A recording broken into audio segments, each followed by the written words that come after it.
The third strategy is the last one for a reason. It is the most shocking. You say we should pig out once a week. Come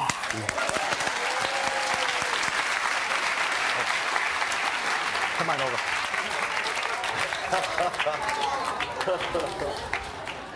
So if you're going to pig out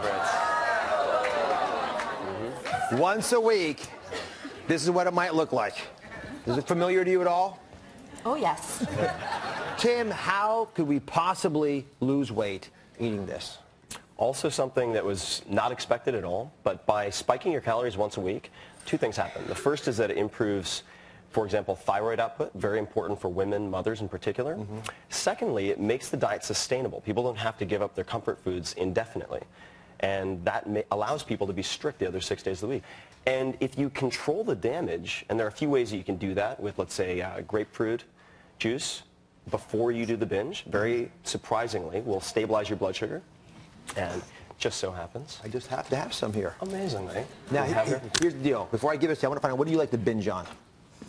I would say cake, cupcakes, cookies, sugar. All right, so next time you do that, this is an important tip.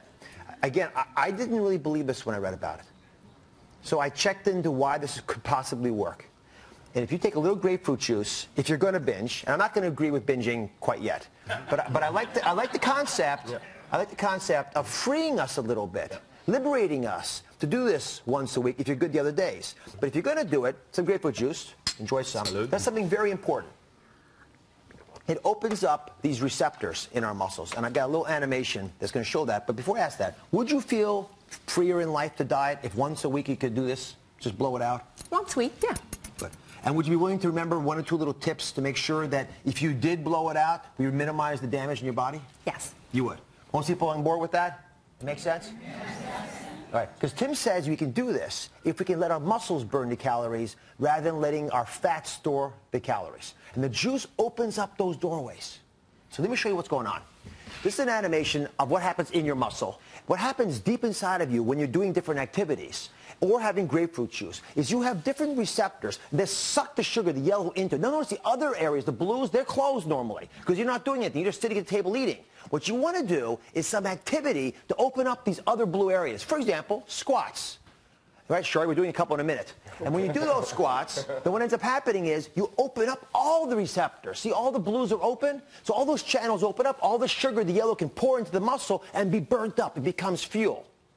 So if you're smart about what you do when you've made a mistake, you can change your destiny. And Tim, what I was most shocked by about this whole area was the concept that you have a certain limited amount of time to do these things. How much time do you have? You have roughly, I would say, an hour, and that means once you eat the food, if it's going to hit your bloodstream in 60 minutes, then you get home and you can do these on your own. So the squats will be one example. This is your homework for today.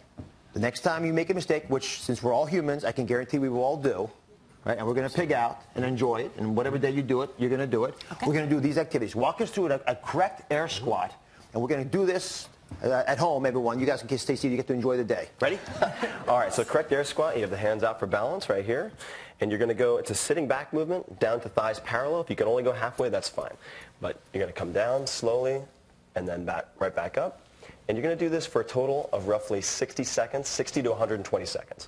And with an hour of making a mistake with a meal. And that opens up the muscles to burn off the calories rather than getting it on your hips. Make sense, everybody? Yeah. We're on board with this? All right, Tim, thank you so much. Wonderful job again. All my guests, I appreciate you being here. Head to DrOz.com for an excerpt of the 4-Hour Body. You just learned some great new dieting techniques, but how do you stay committed to sticking with a plan? Keep going. Next, I've got the solutions to the diet pitfalls that have always kept you from reaching your goal weight. Be right back. Keep going. Thank you.